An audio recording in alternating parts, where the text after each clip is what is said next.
Square Enix is making an HD 2D Zelda game, and it is incredible! Developed by Team Asano, set for 2026 as a multi-platform release, it has a demo on the Switch too, and I've played it. It's surprisingly jam-packed, and guys, this is now one of my most anticipated games for 2026, and we need to talk about why. Hello everyone, I am Jmulls, and let's get right on into this, shall we? So let's start with what actually is the Adventures of Elliot, the Millennium Tales. Because at least from the demo, it's not a traditional RPG that we come to expect when it comes to the HD 2D games Square Enix puts out. It is far more in line with a classic 2D Zelda game, or even the more modern 2D Zelda games like the remake of Link's Awakening or Echoes of Wisdom. It has a similar camera actually to those games, it's just the gameplay mechanics are very much in line with a 2D Zelda, but with the overall visual and musical charm of a Square Enix RPG. The game operates with a system of equipment. You can equip 2 pieces of equipment at any given time, but you have tools like a sword, a bow and arrow, bombs. You can also find this like sickle and chain if you explore the overworld in the demo and add that to your repertoire. And on top of that, you have a system of magicite, which give you various buffs depending upon which ones you equip. The game has an entire vendor where you can either spend resources you acquire throughout the game to acquire more magicite, or break down magicite you're not going to use to forge other magicite that you might use. I primarily use the sword, so I managed to equip quite a few magicite that augment my sword, giving it wider slashes, more damage. I also managed to find a new version of the sword in the demo, which allowed me to do more damage baseline, but also gain an extra charge level for an even more powerful Getsuga Tensho type beam blast. In a lot of ways, the demo was a tasting of, I imagine, things to come for the game. You can also find some Breath of the Wild and Tears of the Kingdom style shrines that, at least in the demo, involved understanding the way movement acts in the game, and the abilities the fairy, we'll get to that, grants you as well, to solve a rudimentary platforming puzzle, get to the end, and you can increase your max HP. On top of that, you have a chunk of the overworld to sink your teeth into with a bunch of mobs, some walls you can bomb to access new locations, and also a couple of dungeons and secret caves. There was a surprising amount to this demo, because I also found 2 whole boss fights, and I really enjoyed both of these. I set out a personal challenge to myself. I played the demo on hard mode, and for the boss fights, I didn't want to use any healing potions you could acquire at the beginning of the demo, or any of the resurrections, because when you die, if you spend 100 toll, the currency of the game, your fairy companion will resurrect you, and you can spam this if you want. So if you want to go into a boss fight with 600 toll, and have 6 free revives, you can do that. I didn't want to do that because I wanted to really find out what these fights were all about, and they took a good few amount of tries, each of them, and they were so fun. A plethora of different mechanics and ways to interface with these mechanics. It made the fights varied but also fun, and that's honestly a good description for how I would classify the demo. Varied and fun. It had really good enemy variety for even this snippet of the demo. You had frogs, undead knights, cactuses, anthropomorphic chickens, and various subsets of monsters within each of those categories as well. On top of others that I just haven't mentioned, there's a lot when it comes to this game, and the amount of enemies and the types of enemies they throw at you that all do different stuff. I was thoroughly impressed with the gameplay in this demo, which was supposed to sell you on the gameplay. And if you have access to a Switch too, my opinion, give it a try. You might find yourself surprised. It's so fun and enjoyable. But now let's talk about the story, because this one's a bit interesting.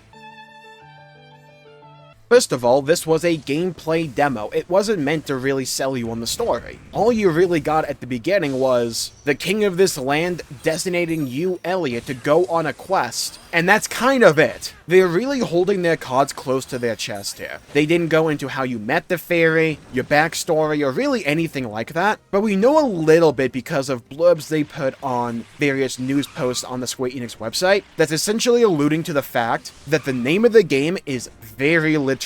The Millennium Tales. This game is supposedly going to take place over 1,000 years of history. And at the very end of the demo, when you beat the big boss, the frog guy, you find a time gate and you step on through it, seemingly going through time to another location or another point of time for that specific dungeon. Or just the region. Again, it's really hard to tell because they didn't go that far into anything story-wise. And it's really feeling as if they're trying to set up something wild. It's Team Asano, and it's Square Enix, so we know the stories can get absolutely bizarre and fascinating. I'm a sucker for the trope of the adventurer having a little fairy companion. I really like the aesthetic of this game overall, the vibe it has. I like the little fairy. Some people will find them annoying. I find them charming. I also really like the design for Elliot himself. I think his outfit looks really cool, and I like it whenever he speaks. He just comes off as a cool MC, and you know what? I like that. The music's also really good. I mean, it's Team Asano, it's Square Enix. Are we expecting anything less than awesome music here? I love the vibe it has going here. Feel like I would hear this music if I YouTubed up songs to go adventuring with. That's kind of the vibe here, and I think it works really well. I think this is also one of the cases where the HD 2D style just really hits home here. I think it's ordinarily a really pretty art style, and I can understand that some people might find it a little bit repetitive with how many of these games Square Enix puts out, but you know what? I'm fine with them putting out a bunch of one thing if that one thing's really good, and I think HD 2D is really good. I'm glad Square Enix doesn't feel the need to constantly push out only games that are like massive budget and massive scale, and I think for the vibe this game, or at least this demo had, I think HD 2D works so dang well, and I love the camera angle. Though, I will say, the effect they have, at least in the Switch 2 version, I imagine it's platform agnostic, but the aesthetic of removing the branches and the leaves that ordinarily would be between the character Elliot and the camera, and removing them so you can actually see the game, it's a noble effort, but my god, when you're looking at the edges and you're looking at the leaves, like, essentially despawn so you can stare through, it looks so weird and jarring, and it catches my eye pretty much all the time. That, to me, is one of the only things I would recommend they really touch up on before this game actually comes out. That and the overall UI navigation feels like it could be way better. I do not know why, on God's green earth, we have the map button bound to ZL. Just give me the option to swap it with the select button, cause it throws me off every time and I never got used to it. These issues aren't game breaking or anything like that, it's just, honestly, it just looked really bad. Not the map thing, I mean the leaf part. It's like there's a gradient to how they remove the leaves on the outside perimeter of what they deem to be the player needs to be able to see here. It may sound small, but god, when you're playing, it's so noticeable. At least it was for me. There's just one thing I really want to touch up on here as well, and that is the source of inspiration for this game. When they first showed it off and they showed the gameplay, I'm like, oh, this reminds me of like Secret of Mana, because that had a relatively similar vibe going on back in the day. But like when you actually play the demo, it is so abundantly apparent that its main source of inspiration is The Legend of Zelda, specifically those 2D games, from like the SNES onwards. A lot of the tools you acquire in the game feel as if they just came from Zelda. It's like one of the abilities the fairy gives you feels similar in idea to like the Pegasus boots. I mean, your main pieces of equipment are also a sword, bow and arrow, and bombs that you can pick up and throw. There's actually a really cool item in the demo where anything you pick up and throw essentially explodes like a bomb. That's not to say The Legend of Zelda is the only thing that inspired this game. It's just, I think it's very clear that the main source of inspiration for this game are those older, or even the more recent 2D Zelda games. I don't view that to be a knock on Elliot or its creativity or even its originality, because I think it's a very dang good version of that. Like, the combat feels really smooth, fun, and enjoyable. The enemies are all really fun to fight. The world is interesting to navigate. I like platforming in the game because, yeah, you have a jump button, by the way. I love the fairy abilities, even if I'm absolutely god-awful with the Zebra Bonanza-esque ability it gives you, where it just makes you run really fast. The fairy also has this warp ability where you can move them around with the right stick and teleport to them. You can use that both in and out of combat. It's so cool. I can only imagine the insane tech some people are going to come up with for various encounters in this game, just to find a way to edge in a little bit more damage. Especially since the fairy can also attack. Not much, but it can. You can also control the fairy with player 2 if you want to do a little bit of co-op. This game just feels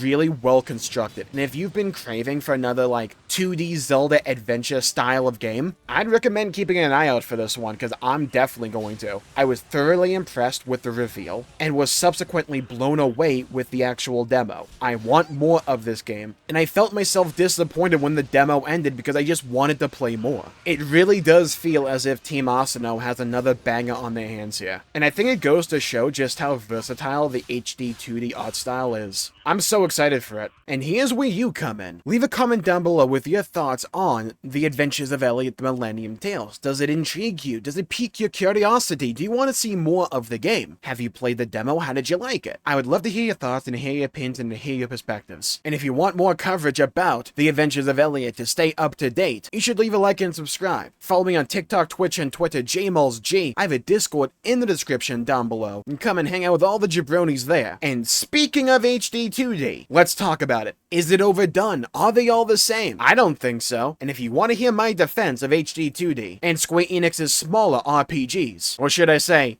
smaller, you should check out this video right here. Stay safe, have a great day, everybody, and I'll see you all next time. Bye-bye, everybody, until we meet again!